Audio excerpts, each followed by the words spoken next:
गांधी सागर बांध किस नदी पर है? चंबल नदी पर। गांधी सागर बांध परियोजना चंबल नदी पर मध्य प्रदेश में स्थित है। इसके अतिरिक्त इस नदी पर जवाहर सागर महाराणा सागर परियोजना राजस्थान में स्थित है। गांधी सागर बांध किस नदी पर स्थित है? चंबल नदी पर। चंबल नदी का उद्गम कहाँ से होता है? मध्य प्रदेश से होता है। ठीक है, निम्नलिखित में से कौन सी नदी मध्य प्रदेश की इंदिरा सागर जल विद्युत परियोजना के साथ जुड़ी हुई है? नर्मदा नदी। इंदिरा सागर जल विद्युत परियोजना के साथ कौन सी नदी जुड़ी हुई है? नर्मदा नदी। ठीक है, फिर भाखड़ा नांगल बहुउद्देशीय परियोजना निम्नलिखित में से किन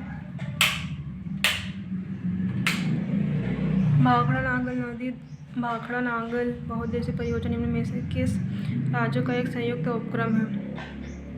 तो केवल पंजाब, हरियाणा और राजस्थान का भाखड़ा नांगल परियोजना पंजाब, हरियाणा और राजस्थान की संयुक्त उपक्रम है।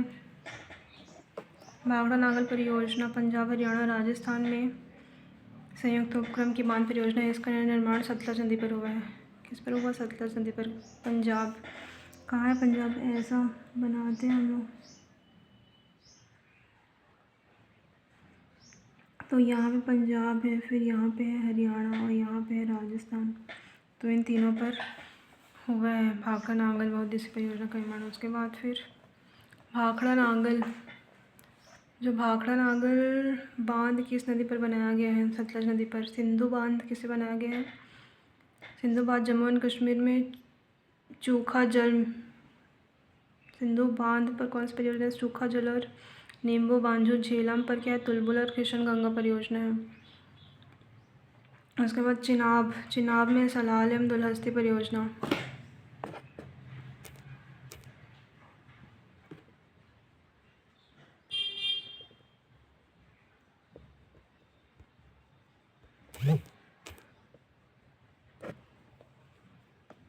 ठीक है, उसके बाद फिर झेलम में सलाल दुलहस्ती परियोजना जम्मू एंड कश्मीर में। चिनाब में है सलाल बगलिहार दुलहस्ती परियोजना जम्मू एंड कश्मीर में। रावी में थीन डैम पंजाब में। व्यास में पोंग बांध पंजाब में। सतलज में नाथपा झाकरी हिमाचल प्रदेश में। सतलज में है भाखड़ा नांगल पंजाब हरियाणा में। गंगा में फरक्का बैराज पश्चिम बंगाल में। रिहंद में है गोविंद वल्लभ पंत उत्तर प्रदेश में। चंबल नदी पर महाराणा प्रताप और जवाहर सागर राजस्थान में। चंबल पे गांधी सागर मध्य प्रदेश में। सोन में है बाण सागर मध्य प्रदेश में। बेतवा में है राजघाट मध्य प्रदेश में। फिर नर्मदा में है इंदिरा सागर मध्य प्रदेश में।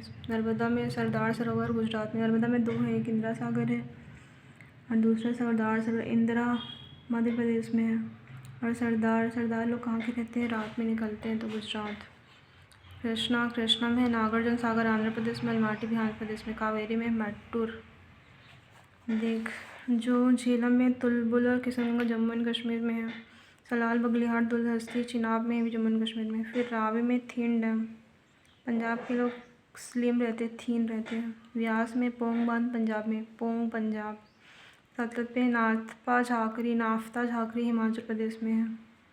फिर भाखड़ा नांगल पंजाब और हरियाणा में। फरक्का पश्चिम बंगाल में। गोविंद वल्लभ पंत उत्तर प्रदेश में। महाराणा सागर और जवाहर सागर राजस्थान में। चंबल पे महाराणा प्रताप राजस्थान के थे ना, जवाहरलाल नेहरू भी राजस्थान मान लो। फिर गांधी सागर और बाण सागर राजघाट इंदिरा सागर मध्य प्रदेश में है। ठीक है, फिर नर्मदा सागर प्रोजेक्ट निम्नलिखित में से किस नदी पर स्थित है? नर्मदा सागर प्रोजेक्ट कृष्णा नदी पर स्थित है। नागार्जुन सागर प्रोजेक्ट निम्नलिखित में से किस नदी पर स्थित है? नागार्जुन सागर प्रोजेक्ट किसमें स्थित है? कृष्णा नदी पर। नागार्जुन सागर परियोजना कृष्णा नदी पर स्थित जल विद्युत एवं सिंचाई परियोजना है तथा कृष्णा नदी पर ही अलमाटी बांध परियोजना का निर्माण आंध्र प्रदेश में किया गया है।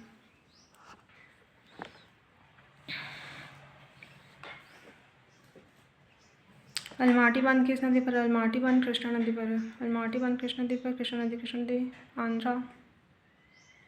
ठीक है, उसके बाद फिर गोविंद वल्लभ सागर किस स्थित है? तो कहाँ स्थित है? उत्तर प्रदेश में स्थित है गोविंद वल्लभ सागर। निम्नलिखित में से किस नदी पर आंध्र प्रदेश में निजाम सागर परियोजना है? मांजरा नदी पर। फिर उत्तराखंड स्थित टिहरी बांध निम्नलिखित में से किस नदी पर है? तो उत्तराखंड स्थित टिहरी बांध किस में है? भागीरथी नदी पर। टिहरी जो परियोजना है, उत्तराखंड स्थित टिहरी बांध निम्नलिखित में से किस नदी पर बना हुआ है? तो बना है भागीरथी नदी पर।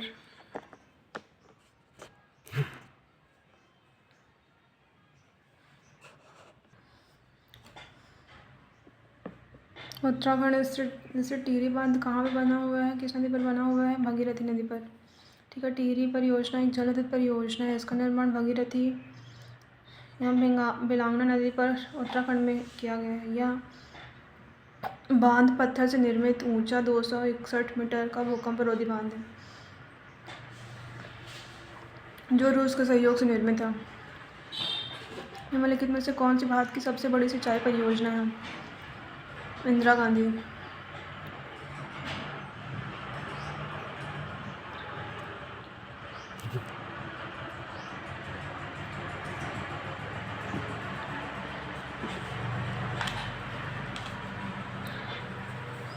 निम्नलिखित में से कौन सी भारत की सबसे बड़ी सिंचाई परियोजना है? इंदिरा गांधी। इंदिरा गांधी नहर परियोजना भारत की सबसे बड़ी सिंचाई परियोजना है, जो सतलज और ब्यास नदी के संगम पर स्थित है। इसकी कुल लंबाई कितनी है? 449 किलोमीटर। इसके अंतर्गत राजस्थान, पंजाब, हरियाणा राज्य लाभान्वित है। इंदिरा गांधी शहर निम्नलिखित में से किस राज्य की जीवन रेखा मानी जाती है? राजस्थान की।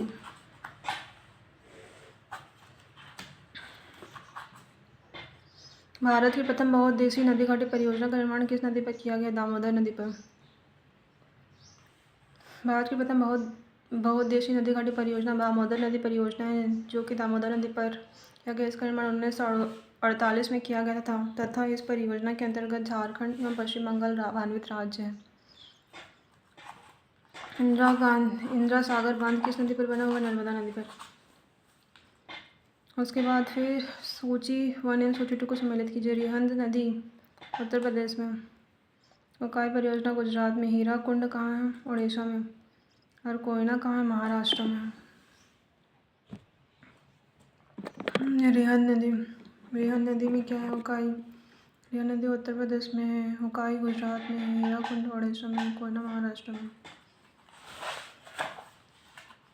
उसके बाद फिर बहुउद्देशीय नदी घाटी योजना को आधुनिक भारत का मंदिर किसने कहा है? जवाहरलाल नेहरू ने। किस नदी पर महाशिव समुद्रम बांध परियोजना अवस्थित है? कावेरी नदी पर। कावेरी नदी शिव समुद्रम बांध कर्नाटक में कावेरी नदी पर बनाया गया है। इस बांध परियोजना का मुख्य उद्देश्य जल विद्युत है। यह एशिया की प्रथम जल विद्युत परियोजना है, जिसकी स्थापना 1902 में हुई थी। फिर भारत का सबसे ऊंचा बांध कौन सा है? टिहरी बांध। टिहरी बांध की जो ऊंचाई है 261 मीटर है लगभग। भारत का सबसे लंबा बांध कौन सा है? हीराकुंड बांध। हीराकुंड बांध भारत का सबसे लंबा बांध है। मुख्य भाग की लंबाई 4801 मीटर है। 4801। सबसे ऊंचा बांध है हीराकुंड। सबसे लंबा बांध है टिहरी। सबसे बड़ी सिंचाई परियोजना है इंदिरा गांधी नहर सिंचाई परियोजना। मैट्टूर बांध किस राज्य में अवस्थित है? मैट्टूर बांध है तमिलनाडु में। मैट्टूर बांध किस राज्य में अवस्थित है? मैट्टूर बांध तमिलनाडु में अवस्थित है। अलमाटी बांध किस नदी पर स्थित है? अलमाटी बांध का है कृष्णा नदी पर। थीन बांध किस नदी पर स्थित है? रावी नदी पर। सूची 1 और सूची 2 को सम्मिलित कीजिए तथा सूची के नीचे दिए गए कोड को सही उत्तर चुनकर लिखें। फरक्का कहाँ है? गंगा नदी पर। टिहरी कहाँ है? भागीरथी पर। तीन डैम कहाँ है? रावी नदी पर। नागार्जुन है कृष्णा नदी पर। फरक्का गंगा नदी पर, टिहरी भागीरथी पर, थीन है रावी नदी पर, नागार्जुन है कृष्णा नदी पर। मयूराक्षी परियोजना से भारत के कौन से 2 राज्य लाभान्वित हो रहे हैं? पश्चिम बंगाल और झारखंड। मयूराक्षी परियोजना से भारत के कौन से 2 राज्य लाभान्वित हो रहे हैं? पश्चिम बंगाल और झारखंड।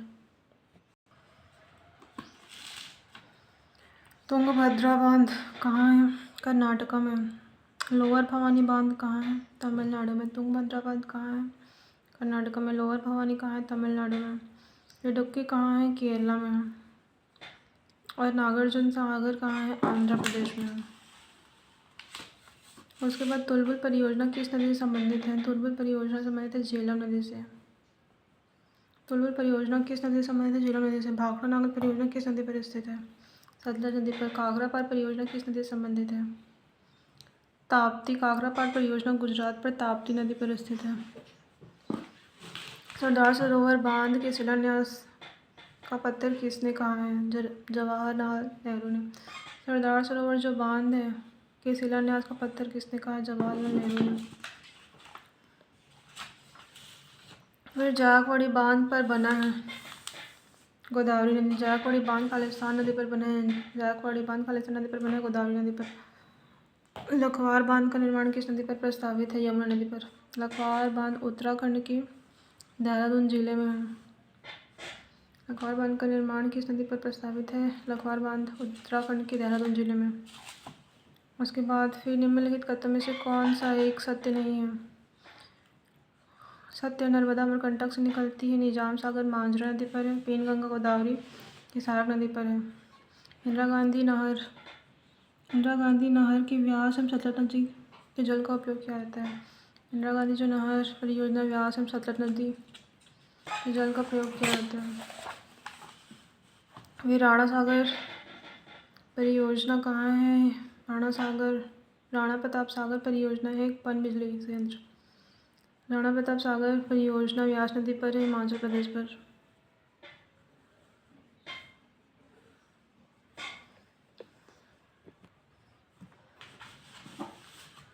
राणा प्रताप सागर परियोजना कहाँ पर है? पनबिजली परियोजना। राणा प्रताप सागर परियोजना व्यास नदी पर हिमाचल प्रदेश से निर्मित है। उसके बाद फिर नीचे 4 नदियों के नाम दिए गए। लंबाई के दृष्टिकोण से इन नदियों का घटता हुआ क्रम सबसे लंबी से आरंभ कर सबसे छोटी तक क्या होगा? सबसे पहले गोदावरी आता है। गोदावरी के बाद कृष्णा आता है। कृष्णा के बाद नर्मदा आता है। नर्मदा के बाद महानदी। तो गोदावरी आता है। गोदावरी के बाद कृष्णा। कृष्णा के बाद नर्मदा। नर्मदा के महानदी। महानदी की लंबाई कितनी है? 858 किलोमीटर। कृष्णा की 1400। गोदावरी की 1465 और नर्मदा की 1365। फिर मंगलम सिंचाई परियोजना दक्षिण भारत के किस राज्य में स्थित है? केरल में। मंगलम सिंचाई परियोजना दक्षिण भारत के किस राज्य में स्थित है? केरल में। निम्नलिखित कथनों पर विचार कीजिए। गांधी सागर जल संग्रह चंबल नदी पर है। गांधी सागर परियोजना चंबल नदी मध्य प्रदेश में निर्मित है, जबकि अलमाटी जो परियोजना है कृष्णा नदी पर और मैट्रिक परियोजना कावेरी नदी तमिलनाडु में निर्मित है। अलमाटी परियोजना कृष्णा नदी आंध्र प्रदेश में, मैट्रिक परियोजना कावेरी नदी तमिलनाडु में स्थित है।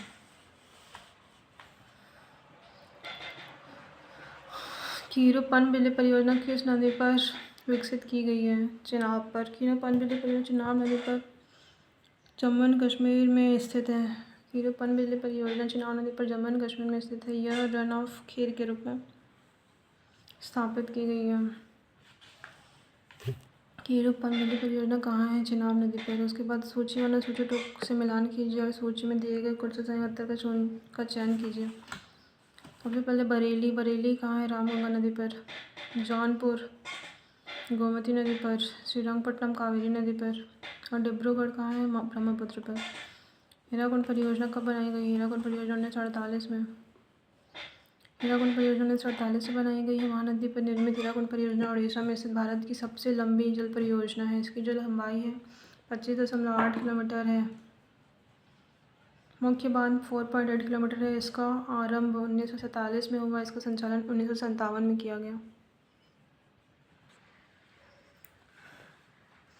दामोदर घाटी परियोजना कब बना है? 1948 को बना है। दामोदर घाटी परियोजना 1948 को बना है।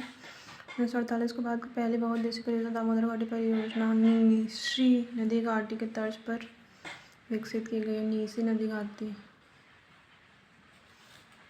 निम्नलिखित कथनों पर विचार कीजिए। जमनालाल बजाज सागर परियोजना माही नदी पर है। हरीके बैराज से इंदिरा गांधी नहर निकलती। जमनालाल बजाज सागर परियोजना माही नदी पर है। हरीके बैराज से इंदिरा गांधी नहर निकलती है। कथन कारण दोनों सही है। जमनालाल बजाज सागर परियोजना गुजरात में माही नदी पर है। माही नदी कर्क रेखा को 2 भागों में काटती है। सतलज और व्यास नदी के संगम पर हरीके बैराज निर्मित है। यहाँ से इंदिरा नहर निकलती है जिसका जो प्राचीन नाम है वो गंग नहर है। 1984 में इंदिरा गांधी नहर कहलाए, इसका जो निर्माण है 1927 में महाराजा गंगा सिंह द्वारा पुनः 1958 में किया गया था। सतलज और व्यास नदी के संगम पर क्या है, हरीके बैराज निर्मित है। यहाँ से इंदिरा जो नहर है वो निकलती है। इसका जो प्राचीन नाम क्या है वो गंगा नहर है। ठीक है, 1984 में इंदिरा गांधी नहर कहलाई। इसका जो निर्माण है 1927 में कौन किया था, महाराजा गंगा सिंह द्वारा पुनः 1958 में। अगर इसकी लंबाई 449 है। कुछ ना कुछ तो गड़बड़ लग रहा है मेरे को। देख, जो हरीके बैराज है ना, वहीं पे इंदिरा गांधी नहर बना है। जब सबसे पहले बनवाया गया था इसको महाराजा गंगा सिंह द्वारा, फिर पुनर्निर्माण कराया गया 1958 में। ठीक है, हरीके बैराज का। उसके बाद फिर 1984 में इंदिरा गांधी नहर उसी पे बना है। टिहरी बांध उत्तराखंड के टिहरी जनपद की पिलांगना भगीरथी नदी के संगम पर स्थित है। यह अति संवेदनशील भूकंप क्षेत्र है टिहरी बांध। बंकिंगम नगर कहाँ है, कोरोमंडल तट पर है। फिर भूपेन हजारिका सेतु के बारे में क्या सही नहीं है। ठीक है, क्या सही है ये देख पहले कि ये सेतु लोहित नदी पर बना है, जो कि ब्रह्मपुत्र नदी की एक सहायक नदी है। यह पानी पर बना भारत का सबसे लंबा सेतु है। इसे ढोला सदिया सेतु के नाम से भी क्या जाता है, जाना जाता है। ठीक है, उसके बाद फिर निम्नलिखित बांधों को उसकी लंबाई के आधार पर घटते क्रम में जमाइए। सबसे पहले आता है राजघाट बांध, सबसे लंबा बांध है। उसके बाद सरदार सरोवर बांध, कहाँ है सरदार सरोवर, गुजरात में। फिर तवा बांध है।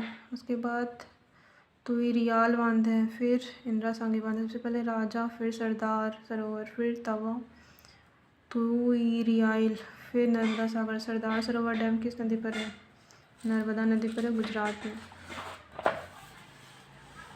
प्रमुख झीलें, कोलेरू झील किस राज्य में है, कोलेरू झील, ये पहले पढ़ लेते हैं। प्रमुख झीलें, जम्मू एंड कश्मीर में क्या है, जम्मू एंड कश्मीर में क्या है, वुलर झील और डल झील। मीठे पानी की सबसे बड़ी झील है वुलर झील। उत्तराखंड में नैनीताल, भीमताल, राकसताल, मालाताल और सातताल है। फिर राजस्थान में सांभर झील है, भूमि के अंदर खारे पानी का सबसे बड़ा झील है। फिर डिंडवाना झील, राजसमंद झील, जयसमंद झील, पंचभद्रा।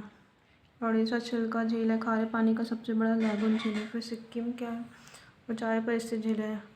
महाराष्ट्र लोनार झील क्रिएटर द्वारा निर्मित झील है। पंजाब में गोविंद सागर सबसे बड़ी कृत्रिम झील है। फिर मणिपुर लोकटक झील है, तैरता हुआ राष्ट्रीय पार्क है। आंध्र प्रदेश में पुलिकट झील है, कोलेरी झील है, श्रीहरिकोटा द्वीप स्थित है यहाँ पे। उसके बाद कोलेरू झील में लिखित में से किस राज्य पर स्थित है, आंध्र प्रदेश में। पुलिकट झील कहाँ स्थित है, आंध्र प्रदेश में। भारत की सबसे बड़ी ताजे पानी की झील कहाँ है, क्या है, वुलर झील है। फिर भारत में मीठे पानी वाली सबसे बड़ी झील कौन सी है, वुलर झील। भारत में मीठे पानी वाली सबसे बड़ी झील कौन सी, वुलर झील। लोनार झील किस राज्य में स्थित है, महाराष्ट्र में। फिर चिल्का झील जहाँ स्थित है वह है उत्तरी सरकार तट। फिर भारत के संदर्भ में डिंडवाना, कूचामन, सरगोल और खाटू किसके नाम पर है, लवण झील के नाम पर। उपरोक्त झीलें राजस्थान में स्थित खारे पानी की झील है, हिमनद, गरान क्षेत्र, रामसर क्षेत्र और लवण झील। निम्नलिखित में से भारत के पूर्वी तट पर स्थित सबसे बड़ी लैगून झील कौन सी, चिल्का झील। लैगून चिल्का झील ओडिशा में स्थित है। इसका जो क्षेत्रफल है 906 से 1150 वर्ग किलोमीटर है। इसे भारत की रामसर सूची में भी शामिल किया गया है। पुलिकट झील कहाँ है, आंध्र प्रदेश में स्थित लैगून झील है। कीलीवेली झील तमिलनाडु में है। खारे पानी की क्या है झील है, जिसे वर्ष 2021 में पक्षी अभयारण्य के रूप में अधिसूचित किया गया है। कोलेरू झील आंध्र प्रदेश में मीठे पानी की डेल्टाई झील है। गोदावरी और कृष्णा के क्या है, मध्य स्थित है।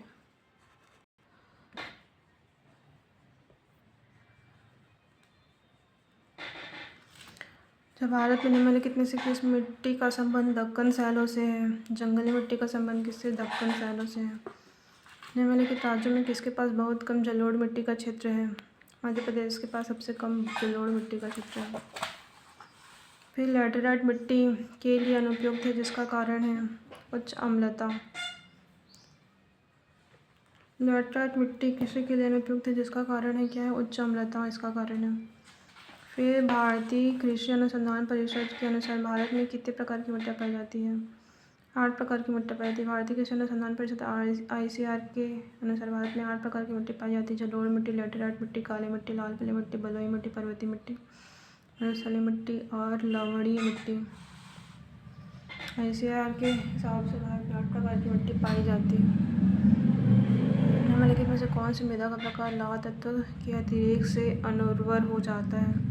लैटेराइट मिट्टी। जलोढ़ मिट्टी के संदर्भ में दिए गए 4 कथनों में से कौन सा सही कथन चुनिए? यह मिट्टी रेत, थूर, चौपन जैसे नामों से भी जानी जाती है। निम्नलिखित में से कौन सा कथन भारत की लैटेराइट मृदा के संदर्भ में सत्य है? केवल लैटेराइट मृदा उच्च ताप व भारी वर्षा वाले क्षेत्रों में विकसित होती है। लैटेराइट मृदा मौसमी वर्षा वाली मानसूनी जलवायु की विशिष्ट मृदा है जो तीव्र वर्षा के कारण निच्छालन प्रक्रिया से प्राप्त होती है। इसमें उर्वरकता कम होती है। यह प्रायः केरल के पर्वतीय इलाके, पूर्वी तमिलनाडु और उड़ीसा में घने छोटानागपुर के पठारी क्षेत्रों में पाई जाती है। फिर जलोढ़ मिट्टी कहाँ है? उत्तर प्रदेश में। काली मिट्टी कहाँ है? जलोढ़ मिट्टी कहाँ उत्तर प्रदेश। काली मिट्टी कहाँ है? महाराष्ट्र में। लाल मिट्टी कहाँ है? आंध्र में। रेतीली मिट्टी कहाँ है? राजस्थान में।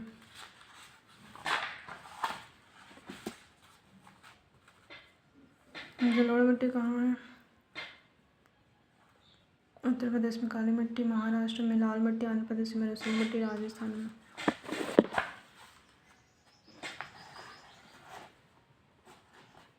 निम्नलिखित में से कौन सी नगद फसलें कच्चे माल के रूप में ब्रिटिश शासनकाल में भारत से निर्यात की जाती थी? कपास, नील और जूट। कौन सी नगद फसलें कच्चे माल के रूप में ब्रिटिश शासनकाल में भारत से निर्यात की जाती? कपास, नील और जूट। वे भारत में गन्ने की कृषि उदाहरण प्रस्तुत करती है किसकी? रोपण कृषि की। निम्न फसलों में से कौन सी वाणिज्यिक फसल है? कपास। भारत में ऑपरेशन फ्लड कार्यक्रम का प्रारंभ कब हुआ था? 1970 में। भारत में दुग्ध क्रांति हेतु संचालित कार्यक्रम ऑपरेशन फ्लड कार्यक्रम था। पीली क्रांति किससे संबंधित है? तिलहन से। भारत खालिस्तान का सबसे बड़ा उत्पादक है। आम और भैंस के दूध का। ऐसे क्वेश्चन आते हैं क्या? आए तो भी। फिर 1994 से 2006 के लिए FAO द्वारा प्रकाशित आंकड़ों के अनुसार गेहूं का सबसे बड़ा उत्पादक देश कौन सा है? चीन है। कृषि भारत की आत्मा, यह कथन किसका है? महात्मा गांधी का है। हरित क्रांति से किस भारतीय प्रधानमंत्री का नाम जोड़ा जाता है? स्वर्गीय इंदिरा गांधी का। भारत के किस क्रांति को रक्तहीन क्रांति के नाम से जाना जाता है? भूदान ग्राम आंदोलन को। रबी और खरीफ की फसल के लिए अल्प मौसम का नाम क्या है? जैद।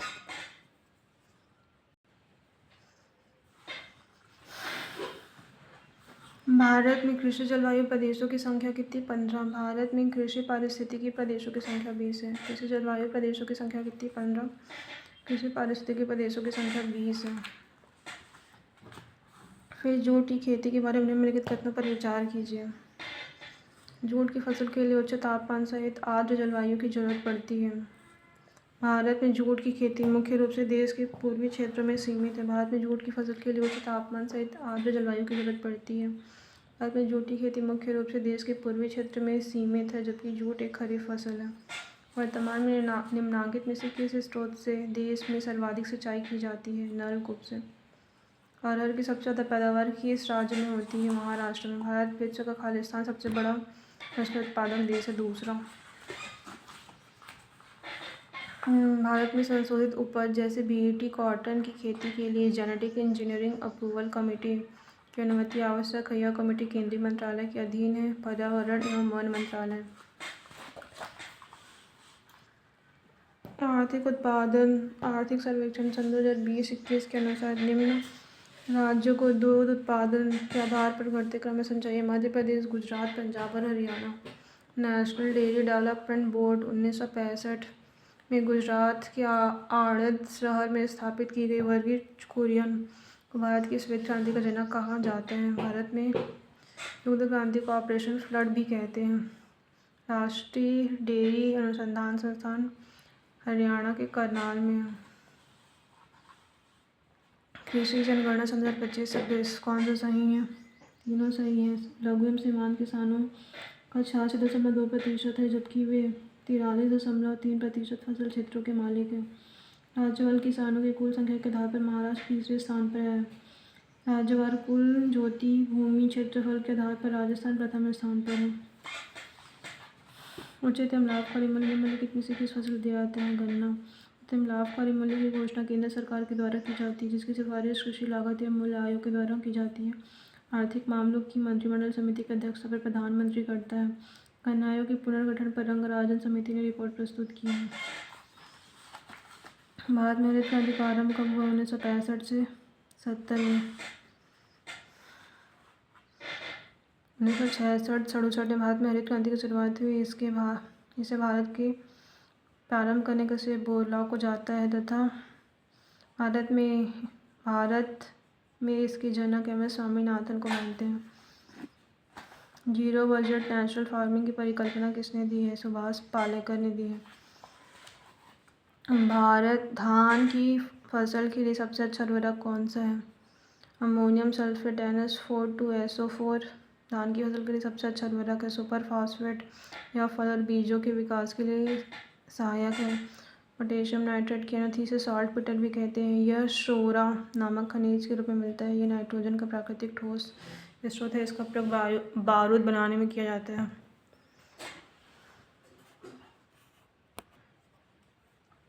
इनमें से कौन सी कमेटी किसानों को सन 2022 तक की आय दोगुनी करने का खाका तैयार करने के लिए बनाई गई है? अशोक दलवाई कमेटी। भारत की भूमि सीमाबंदी की उच्चतम सीमा असिंचित भूमि में क्या है? 54 एकड़। वह शाखा जिसमें वनों एवं काष्ठ का वन पारिस्थितिकी एवं सिल्वीकल्चर सिस्टम का अध्ययन किया जाता है कहलाता है सिल्वोलॉजी। सिल्वीकल्चर जंगल वन वृक्ष विज्ञान का अध्ययन करता है। सेरीकल्चर रेशम कीट पालन का उत्पादन करते हैं। सिल्वोलॉजी वह वनस्पतिकी एवं काष्ठ विज्ञान का अध्ययन करता है।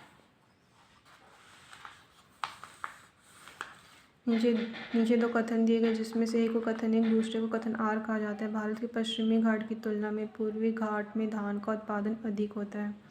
भारत के पूर्वी घाट पर पश्चिमी घाट की तुलना में अधिक वर्षा होती है।